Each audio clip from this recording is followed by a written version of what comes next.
ఆంధ్రప్రదేశ్ రాజకీయాల్లో విజయసాయిరెడ్డి గారు ఒక ప్రత్యేక పాత్ర పోషించబోతున్నారు. అది కూడా జూలై నెల నుంచి. అది ఆయన చెప్పిన మాటే. మీడియా రంగంలో అడుగుపెడుతున్నారు. అంతేకాకుండా ఒక కొత్త పార్టీ కూడా ఏర్పాటు చేయబోతున్నారంటే ఒక ప్రకటన చేశారు.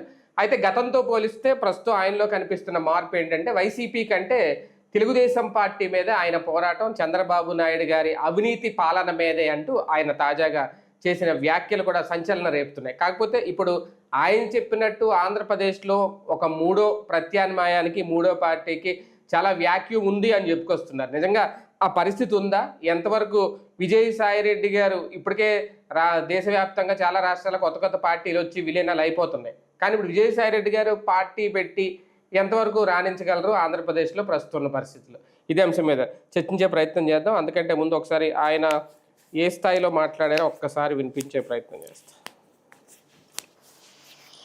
చంద్రబాబు నాయుడు చేసేటటువంటి అకృత్యాలని, దుష్ట రాజకీయాలని, ఆయన సెట్ చేసేటటువంటి అన్వారెంటెడ్ ప్రెసిడెంట్స్ ఏదైతే ఉన్నాయో ఇవన్నీ కూడా భావితరాలకి చేటు చేస్తాయి. తప్పకుండా నేను ఒకటి చెప్తున్నాను, గతంలో కూడా చెప్పాను, ఈరోజు చెప్తున్నాను. నేనంటూ తిరిగి రాజకీయ రంగ ప్రవేశం చేస్తున్నాను, మీడియాలో ఎంటర్ అవుతున్నాను. చంద్రబాబు నాయుడిని డెఫినెట్గా ఎండగట్టి తీరుతాను. నేను గతంలో పార్లమెంట్ ముందు చెప్పినట్లుగా చంద్రబాబు నాయుడు ఇదే రాజకీయాలని, దుష్ట సాంప్రదాయాలని, దుష్ట రాజకీయాలని కానీ కొనసాగిస్తే అధికారంలోకి వచ్చిన తర్వాత తప్పకుండా చంద్రబాబు నాయుడు మీద చర్యలు తీసుకోవడం జరుగుతుంది అని నేను పదే ఒక్కాణించి. సార్ ఏంటి సార్ విజయసాయిరెడ్డి గారు ఆయన పొలిటికల్ దిశ మార్చుకున్నారా కంప్లీట్గా? మొన్నటి వరకు వైసీపీ టార్గెట్, ఇప్పుడు చంద్రబాబు నాయుడు గారు ఏకంగా ఈయన అధికారంలోకి వస్తే ఆయన మీద చర్యలు తీసుకుంటామని కూడా చెప్పేస్తున్నారు. ఏమనుకోవాలి ఈయన ఆలోచన? ఒకటి, ఆయన సాధారణంగా ఏంటంటే ఒక స్థాయికి వెళ్ళిన వ్యక్తికి ఆ స్థాయి దిగిన తర్వాత అది జీర్ణించుకోవడం కొంచెం కష్టం. ఇప్పటికి కూడా ఆయన భావన ఏంటంటే జగన్మోహన్ రెడ్డి అసలు అధికారంలోకి రావడానికి తను కారణం, పార్టీ పెట్టడానికి తను కారణం, ముఖ్యమంత్రి కావడానికి తను కారణం, తనను పట్టించుకోకపోవడం వల్లనే జగన్మోహన్ రెడ్డి దిగిపోయాడని కూడా ఆయన ఫీల్ అవుతుంటాడు. తను అంత ఇది అనుకుంటాడు. బేసిక్గా జగన్మోహన్ రెడ్డికి స్ట్రాంగ్ సపోర్టింగ్గా అడ్మినిస్ట్రేటివ్ యాక్టివిటీని తీర్చిదిద్దడంలో ఆయన హ్యాండ్ ఉంది, అది ఒప్పుకోవాలి. అడ్మినిస్ట్రేటివ్ థింగ్స్ అంటే ఆ నిర్వహణ, ఆఫీస్ ఎట్లా చేయాలి, ఇట్లాంటివన్నీ ఈయన అనుభవంతో చేశారన్నది వాస్తవం. బట్ టెక్నికల్ సపోర్ట్, బట్ అది కాదు. జగన్ అనేటటువంటి వ్యక్తి ఈజ్ ఇమాజినరీ. అంటే తనకు ఒక ఇమేజ్ ఉంది సొంతగా. ఆ ఇమేజ్ రాజశేఖర రెడ్డి పుణ్యం రావచ్చు, లేదా రాజశేఖర రెడ్డి బిడ్డగా ఆయన వ్యక్తిగతంగా సంపాదించుకునేదైనా కావచ్చు. ఒక ఫ్యామిలీ నుంచి వచ్చింది అది ఒక పేరు అయితే అతనికి ఒక ముద్ర ఉంది. అతను ఒక స్ట్రాంగ్ లీడర్ అన్నటువంటిది బలంగా నమ్మేటటువంటి ఒక వర్గం ఉంది. ఆ వర్గం ఓట్లు జగన్కి 2014లో వచ్చినాయి, 19లో ఎక్కువ వచ్చినాయి, 24లో తగ్గినాయి. ఇది క్లియర్ పిక్చర్. 2014లో వచ్చిన దానికంటే 19లో ఎక్కువ వచ్చినాయి, 2014లో వచ్చిన దానికంటే 24లో తగ్గినాయి. మనం అప్పుడు 45%, 46.5% 2014లో 45% జగన్కి, 46.5% కూటమికి అప్పుడు వచ్చినాయి.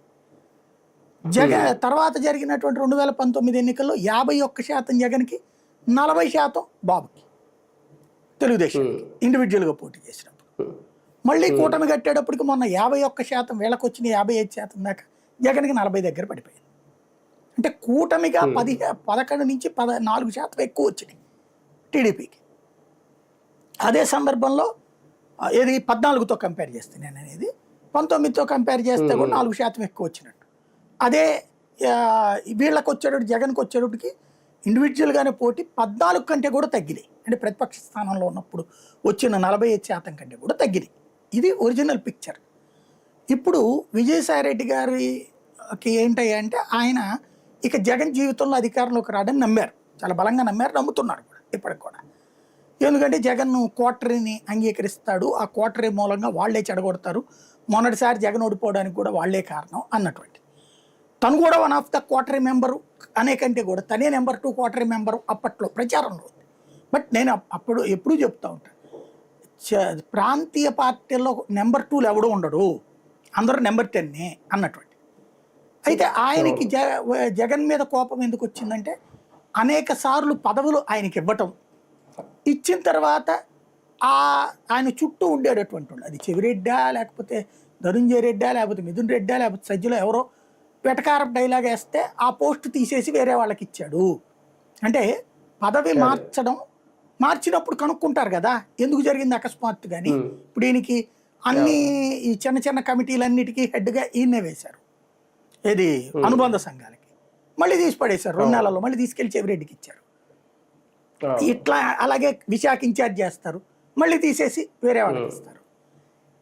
ఇట్లాగా ఆయన్ని అవమానించారు. ఈ అవమానించిన ప్రతిసారి ఈయన జగన్ని పక్కన వాళ్ళు ఎవరో ఇన్ఫ్లుయెన్స్ చేస్తున్నారో అక్కడ వాళ్ళని ఎవరో అడుగుతారు, అక్కడ ఉన్న బాయ్ని అడుగుతారా ఎవరిని అడుగుతారు. వాళ్ళు ఈయన అడిగారు కదా అని వాళ్ళ కోపం ఉన్న వాళ్ళ పేరు చెప్పచ్చు, లేదంటే ఏదో ఒక పేరు చెప్పుండొచ్చు, లేదా నిజమే చెప్పుండొచ్చునేమో. ఈ వెటకారం ఆడారని అందుకని తీసేశారు. అంటే వీళ్ళందరినీ క్వార్టరీగా ఆయన భావిస్తారు, మిగతా ప్రపంచం ఈయన్ని కూడా క్వార్టరీగానే భావిస్తుంది. కానీ ఈయన మిగతా వాళ్ళు క్వార్టరీ, నేను క్వార్టరీకి అతీతం అనేది ఈయన భావిస్తారు. దీనివల్ల వచ్చినటువంటి సమస్య అక్కడ అయిపోయింది. జగన్ మీద కోపం వచ్చింది. ఇప్పుడు ఆయన తన సత్తా ఏంటో చూపెట్టాలి అనుకుంటున్నారు, జగన్కి బాబుకి కూడా. అందుకోసం పార్టీ పెట్టాలనుకుంటున్నారు. ఒక పార్టీ సర్వైవ్ కావాలంటే, ప్రజల్లోకి వెళ్ళాలంటే ఎవడు పట్టించుకోడు కాబట్టి, మీడియా ఫోకస్ లేకపోతే కష్టం కాబట్టి తనే మీడియా కూడా పెట్టాలనుకుంటున్నారు. అంటే వాళ్ళ ప్రచారం వాళ్ళేం అది అంటే ఇప్పుడు రాజకీయ పార్టీలకి కంపల్సరీగా మీడియా లేకపోతే ఏంటో భారతీయ జనతా పార్టీకి తెలుస్తోంది. ఇప్పటికీ వాళ్ళకి తెలుగు వాళ్ళకి బుద్ధి రాలేదు, కానీ జాతీయ స్థాయిలో వచ్చింది వాళ్ళకి. తెలుగు ఛానళ్ళల్లో అయితే, తెలుగు రాష్ట్రాల్లో అయితే బుద్ధి రాలేదు ఇంకా వాళ్ళకి, మిగతా అయితే జరిగింది. ఇప్పుడు కమ్యూనిస్టులకి మీడియా ఉండే, తెలుగు ఇప్పుడు కమ్యూనిస్టులు అమ్మేశారు అనుకోండి, 99 టీవీ 10 టీవీ, ఈ రెండు సిపిఐ సిపిఎం ఉండే కదా. పేపర్లు అయితే ఇప్పటికీ ప్రజాశక్తి, విశాలాంధ్ర, తెలంగాణలో కూడా వేరే పేర్లతో నడుస్తున్నాయి పత్రికలు. టీవీ ఛానల్ పరంగా అయితే కమ్యూనిస్టులు పోయింది. మొన్న కమ్యూనిస్టులు అంత ముందు అవి ఉన్నప్పుడు అంత ఊపు చూపించగలిగారు ప్రచారంలో. ఇప్పుడు సోషల్ మీడియా వాళ్ళు కూడా ఇన్వాల్వ్ అయ్యారు, సోషల్ మీడియా బాగానే చేస్తున్నారు కమ్యూనిస్టులు కూడా. ఇప్పుడు ఈయన ఇంతకుముందు అదాన్ ఈందే అంటారు, అంటే అదాన్ సంబంధించినటువంటి డిస్టిలరీస్ ఈందని చెప్పి ప్రచారం జరిగింది. అది ఎంతవరకు వాస్తవం తెలియదు. అదాన్ డిజిటల్ మీడియా మరి ఈందా కాదో నాకు తెలియదు, ఎందుకంటే దానికి అనుబంధంగానే కనబడింది కదా పేరు. అదాన్ వాస్తవంగా సోషల్ మీడియాలో మంచి ప్లాట్ఫామే, సక్సెస్ఫుల్ గానే నడిచింది. అది మరి ఏందో కాదో నాకు తెలియదు. అయితే ఈయన గతంలోనే టీవీ ఛానల్ పెట్టడానికి ట్రై చేశారు, అధికారంలో ఉన్నప్పుడే 2019 నుంచి ట్రై చేశారు. మొదట్లో ఒక ఛానల్తో మాట్లాడి ఈయన తరపున ప్రతినిధి వెళ్ళి ఆ ఛానల్ తీసుకున్నారు కూడా, ఏది 2019 ఎన్నికయ్యాక తీసుకుని. కాబట్టి డబ్బులే కట్టలేదు వాళ్ళకి, మేము నడిపిస్తామని తీసుకున్నారు. నడిపించడం అప్పుడు ప్రభుత్వం దగ్గర నుంచి డబ్బులు ఏమైనా వస్తాయంటే, జగను నిజంగా వైసీపీ వాళ్ళు తలుచుకుంటే ఇప్పటికో 100 ఛానల్ పెట్టగలరు, నిర్వహించగలరు కూడా వాళ్ళు. కానీ జగన్ డిస్కరేజ్ చేస్తాడు ఛానల్ అని. సొంత ఒక ఛానల్ చాలు, మనకు ఒక పేపర్ చాలు అంటాడు, సాక్షి పేపర్, సాక్షి టీవీ. లేకపోతే మిథున్ రెడ్డి డబ్బులు పెట్టి పెట్టచ్చలేడా ఛానల్, లేకపోతే చెవిరెడ్డి పెట్టచ్చలేడా, బియ్యపు రెడ్డి మధుసూదన్ రెడ్డి పెట్టచ్చలేడా. ఎంతమంది దగ్గర వాళ్ళ దగ్గర డబ్బులు, కుప్పలు తెప్పలు డబ్బులు ఉన్నట్టుంటుండే కదా. 20 కోట్లు పెడితే ఛానల్ వస్తుంది, ఇంకో 50-60 కోట్లు పెడితే 5 ఏళ్ళు నడపచ్చు ఛానల్. ఎందుకని చేయట్లేదు వీళ్ళు? నెలకు ₹1 కోటి ఖర్చు మినిమం వేసుకోవాలి లెక్క, నడిపించుకోవచ్చు కదా ఛానల్. ఎందుకని వీళ్ళు ఎంకరేజ్ చేయట్లేదు అంటే, జగన్ ఎంకరేజ్ చేయకపోబట్టి. ఛానల్ ఉంది కదా అని అతను ఎవరికి ఇది ఇవ్వలేదు కదా పదవులు, జగన్ ఎమ్మెల్యేలో ఎంపీలో. కాబట్టి జగన్ డిస్కరేజ్ చేస్తూ వచ్చాడు. విజయసాయి రెడ్డి చెప్పినా కూడా జగన్ ఒప్పుకోలే. ప్రభుత్వంలో ఉన్నప్పుడు సపోర్ట్ చేస్తే ఎట్లుంటుందంటే, ఇప్పుడు తెలుగుదేశం అధికారంలో ఉంది, ఈనాడు, ఆంధ్రజ్యోతి పేపర్లకి ఎంత అడ్వర్టైజ్మెంట్లు ఇప్పుడు వచ్చినాయి, జగన్ టైంలో ఎంత వచ్చినాయి కనుక్కోండి. లేదు ఈటీవీ, ఏబిఎన్, TV5, మహా టీవీలకి ఇప్పుడు వస్తున్న advertisement support through government, without government కూడా, అంటే బయట తెలుగుదేశం అనుకూలు ఇచ్చే అడ్వర్టైజ్మెంట్లు కానీ జగన్ టైంలో వచ్చింది ఎంత కనుక్కోండి. జగన్ టైంలో వచ్చిన దానికి 3 రెట్లు వస్తుంది ఇప్పుడు. అలాగా అయితే జగన్ అధికారంలో ఉన్నప్పుడు సాక్షికి అడ్డదిడ్డంగా పెట్టాడా పెట్టల, ఈనాడుతో సమానంగా ఇచ్చాడు, ఈనాడు పేపర్తో సమానంగా. అలాగే ఛానళ్లలో టీవీ9తో సమానంగా ఇచ్చుకున్నాడు. రేటింగ్ పరంగా నెంబర్ 2 ఛానల్ అప్పుడు సాక్షి, ఆ రేంజ్లోనే ఇచ్చుకున్నాడు. లేదా ఆ సమానంగా ఇచ్చుకుని ఉండొచ్చు. పేపర్ పరంగా ఈనాడుతో సమానమైన సర్క్యులేషన్ ఉంది అప్పుడు సాక్షికి, ఆ రేంజ్లోనే ఇచ్చుకున్నాడు. అప్పనంగా ఇచ్చుకోవాలి. ఇప్పుడు ఇక్కడ అప్పనంగా ఇచ్చుకుంటారు. ఆంధ్రజ్యోతి సర్క్యులేషన్ ఎంత సాక్షితో కంపేర్ చేస్తే? వ్యూవర్షిప్ పరంగా సాక్షి అదే మహా టీవీ వ్యూవర్షిప్ ఎంత ఉంటుంది సాక్షి వ్యూవర్షిప్ కంటే చూసుకుంటే, లేదా జ్యోతి వ్యూవర్షిప్ కంటే చూసుకుంటే? కానీ ఇక్కడ కావాలనుకుంటే ఇచ్చుకోవచ్చు. ఈవెన్ ఇప్పుడు డిజిటల్ ప్లాట్ఫారాలు కూడా ఈనాడు జ్యోతి వీటికి లేదా ఇటు మహా టీవీ వీళ్ళవి కూడా సోషల్ మీడియాలో ఇవి పెడతారు కదా, డిజిటల్ ప్లాట్ఫారాలు వార్తలు, వాటికి కూడా అడ్వర్టైజ్మెంట్కి ఏడాదికి 100 కోట్లు పెట్టాడు. ఇప్పుడు ప్రభుత్వం ఇస్తుంది. మీరు అది ఓపెన్ చేయగానే కంపల్సరీగా ఒక యాడ్ కనబడుతుంది అక్కడ ప్రభుత్వాన్ని. అది రేపు ఇవాళ ఉంది ఫర్ ఎగ్జాంపుల్, రేపు గూగుల్ డేటా సెంటర్ ఇదిగో, ఇంకోటి రెగ్యులర్గా యాడ్ ఉంటుంది వాళ్ళకి. అంటే డిజిటల్ అడ్వర్టైజ్మెంట్ కూడా నడుస్తుంది అక్కడ. జగన్ వాటన్నిటి దేన్ని పట్టించుకోవాలి. అసలు మీడియాను తొక్కిపడేశాడు, జర్నలిస్టులు కూడా తొక్కిపడేశాడు. ఆ దెబ్బే జగన్కి బాగా తగిలింది. మీడియా ఉంది ఆఫ్టర్ ఆల్ అనేది జగన్ కానీ కేసీఆర్ మెంటాలిటీ కానీ. మన వల్ల వాళ్ళు బతుకుతారు కానీ వాళ్ళ వల్ల మనం బతికేది ఏంటి? చంద్రబాబు గారు మాత్రం వాళ్ళ వల్లనే మనం అధికారంలోకి వస్తుంటాం అనేటటువంటిది, అధికారం లేనప్పుడు వాళ్ళే మనకు సపోర్ట్ అని నమ్ముతారు. అలాగే వాళ్ళే నెత్తిని పెట్టుకోరు, వాళ్ళకి తగిన సపోర్ట్ ఇస్తుంటారు. ఇక్కడ దానివల్ల జగన్ ఆ రోజున ఎంకరేజ్ చేయలేదు. పర్యవసానం విజయసాయి రెడ్డి గారు పెడదాం అనుకున్నది. వాస్తవంగా ఆయన ఒక 4-5 ఛానళ్ళు పెట్టి మంచి నెట్వర్క్ చేద్దాం అనుకున్నారు. డిజిటల్ ప్లాట్ఫామ్ ఇదంతా కూడా మొత్తం ఆగిపోయింది ఆ రోజున. ఇప్పుడు ఆయన పార్టీ పెట్టి, పార్టీతో పాటుగా మీడియా పెట్టి, డిజిటల్ మీడియా పెట్టి ఓవరాల్గా నడపాలనుకుంటున్నారు. మంచి ఆలోచనే, ఒకదానికొకటి సపోర్ట్. కాకపోతే ఆయన ఇన్వెస్ట్మెంట్ ఎక్కడి నుంచి? ఎందుకంటే మొన్నటిదాకా ఆయన ఏమనేవాళ్ళు, నాకు ఏ ఆస్తి లేదు, నేను ఎన్నికల్లో కూడా తగలేసుకున్నాను, అప్పులు చేసుకోవాల్సి వచ్చింది, నెల్లూరు నుంచి డైరెక్ట్గా పోటీ చేయడం వల్ల నాకు నా ఇల్లు అద్దెకు ఉండేటటువంటి తప్పించేమీ లేదు అని చెప్తా ఉంటారు. మరి ఇప్పుడు ఆయనకి ఎవరు పెట్టుబడి పెడతారు ఈ టైంలో? యాక్చువల్గా పెట్టకూడదు కదా ఎవరు, ఆయన ప్రతిపక్షంలో ఉన్నప్పుడు. వాస్తవంగా ఆయన ఏంటంటే బీజేపీ వైపుకి వెళ్ళడానికి చూశారు. ఆయన మరి ఒక రకంగా సాహసం చేస్తున్నారు. మంచి వచ్చాడు ఆయనే డిసైడ్ చేసుకోవాలి. ఎందుకంటే కూటమి ఖచ్చితంగా తెలుగుదేశానికి బీజేపీతో నెక్స్ట్ ఎలక్షన్ కూడా అవసరమే. పవన్ కళ్యాణ్ అవసరమైతే ప్రాణాలు అడ్డేసైనా సరే ఆ కూటమిని అట్లాగే ఉంచుతాడు నెక్స్ట్ ఎలక్షన్స్ కూడా. అలా ఉంచేటప్పుడు ఈయన బీజేపీలోకి వెళ్లాల్సిందే కదా. బీజేపీలోకి వెళ్ళాలంటే బాబు గారిని ఏమనకూడదు, బీజేపీ పార్టీలోకి తీసుకోవాలన్నా సరే. రెండవది, పోనీ ఈయన జగన్ దగ్గరికి మళ్ళీ వెళ్తాడా? అలా వెళ్ళడం కోసం ఇదేమన్నా చేస్తున్నారా? అందుకని బాబుని విమర్శిస్తున్నారా అంటే ఇక్కడ పెద్ద ప్రాబ్లం అవుతుంది. ఇప్పుడు ఈయన కేంద్ర పెద్దలతో టచ్ లో ఉన్నారు కాబట్టి ఈయన జోలికి రావట్లా. వాస్తవంగా మొన్న లిక్కర్ కేసులో అక్యూజ్డ్ గా పెట్టారు కదా, ఈయన్ని కూడా ఈయన అరెస్ట్ చేయలేదే, ఈయన మీద కేసు పెట్టి A5 గా పెట్టారు కానీ ఈయనేమి జైల్లో పెట్టలేదు కదా. మిగతా వాళ్ళు 90 రోజులు 150 రోజులు కూడా ఉండొచ్చారు కదా. మిథున్ రెడ్డిని కూడా ఉంచారు కదా, ఫ్లోర్ లీడర్ గా ఉన్నటువంటి అతన్ని కూడా 60 రోజులేమో. ఈయనకి మరి ఎందుకని ఇంతవరకు పెట్టలేదు అంటే కేంద్ర పెద్దల ఆశీస్సులు ఉండబట్టి. ఇప్పుడు తెలుగుదేశంతో తగవ పెట్టుకుంటే, బాబుతో తగవ పెట్టుకుంటే కేంద్రం ఆశీస్సులు ఎట్టేస్తారు? ఈయన ఎక్కువ విమర్శించే కొద్ది రేపు పొద్దున మీడియా పెట్టి అది పెట్టి ఇది పెట్టి కేంద్రం వాళ్ళు డిజోన్ చేసుకుంటారు. డిజోన్ చేసుకుంటే ఈయనకి మైనస్.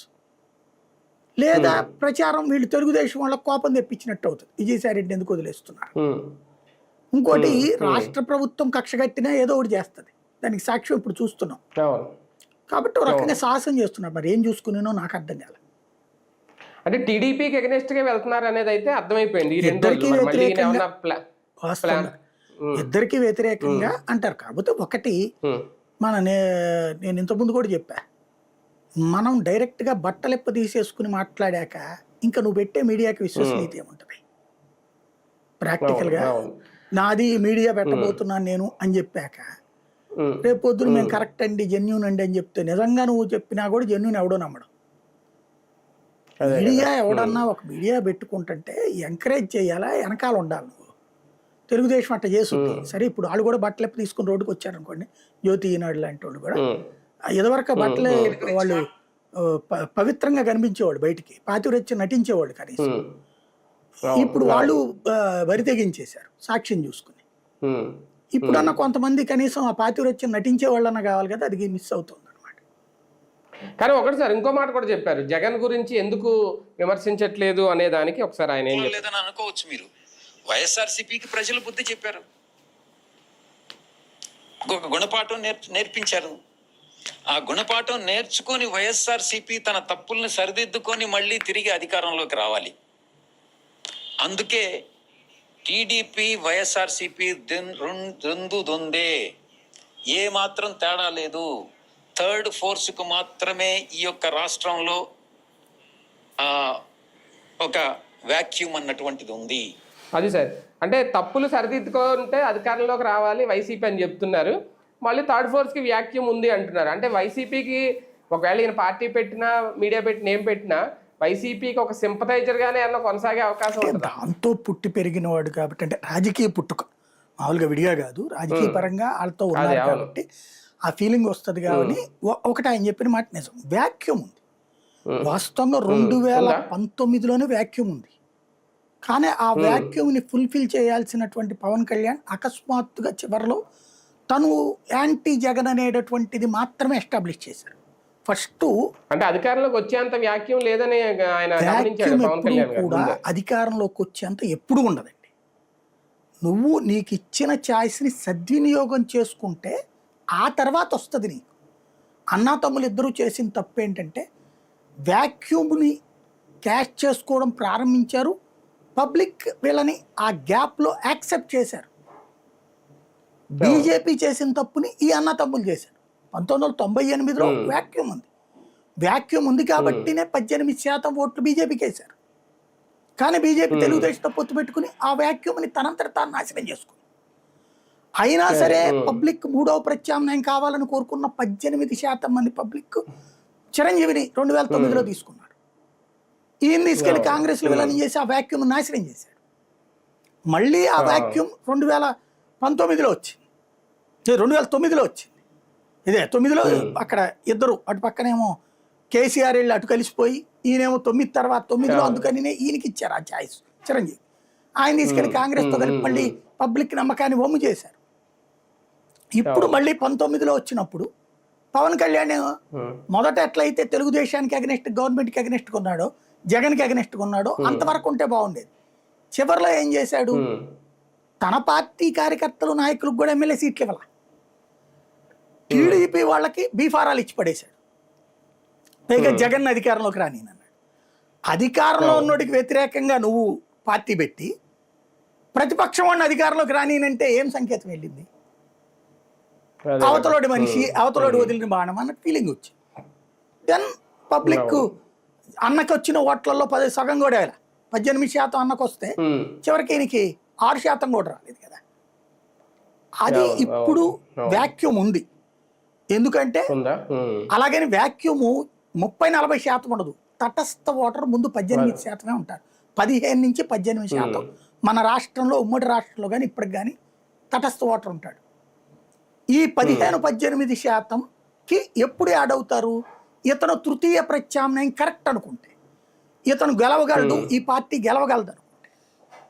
జయప్రకాష్ నారాయణ వల్ల కాల, ఆ తర్వాత కమ్యూనిస్టుల వల్ల కాల, బీజేపీకి వచ్చి చెడగొట్టుకుంది, చిరంజీవి వచ్చి చెడగొట్టుకున్నాడు, పవన్ కళ్యాణ్ వచ్చి ఇటు విలీనం అయిపోవడం ద్వారా చెడగొట్టుకున్నాడు. కానీ మన దౌర్భాగ్యం ఏంటంటే ఇప్పుడు ఈ వ్యాక్యూమ్ను అందుకోవడానికి ఇప్పుడు ఆయన ఎవరు బీసీవై పార్టీ ఒకటి పెట్టారు, తర్వాత విజయసాయి రెడ్డి గారు ఒక పార్టీ, తర్వాత ఇంకొక ఆయన కూడా విజయ్ కుమార్ ఎవరో ఉన్నారు కదా, IAS ఆయన ఒక పార్టీ, ఏబి వెంకటేశ్వరరావు గారు ఒక పార్టీ. వీళ్ళందరూ వ్యక్తులుగా పెద్ద మనుషులే తప్పించి వీళ్ళు ఒక మాస్ లీడర్ కాదు. మనకి ఆంధ్రాలో సరిగ్గా చెప్పాలంటే 60% మంది చదువుకున్న వాళ్ళు ఉన్నారు, 40% మంది చదువు రాని వాళ్ళు ఉన్నారు. ఈ 60% చదువుకున్న వాళ్ళలో 30% మంది ఇతర రాష్ట్రాల్లోనూ ఇతర దేశాల్లోనే బతుకుతారు. అంటే ఇక్కడ ఉండేటటువంటి ఆ 40% మంది చదువు రాని వాళ్ళు, చదువు వచ్చిన 30% మంది అత్యవసర చదువులోళ్ళే 15% ఉంటారు ఇందులో. అంటే 55% మంది ఓ రకంగా చెప్పాలంటే రొటీన్గా మాట్లాడుకునే బ్యాచ్. వీళ్ళు ఆ పార్టీనా ఈ పార్టీనా అని ఉంటారు. ఈ మిగతా 15% ఇటు పక్కన తటస్థ ఓటర్గా కనబడుతుంటారు ఇప్పుడు పరిస్థితుల్లో.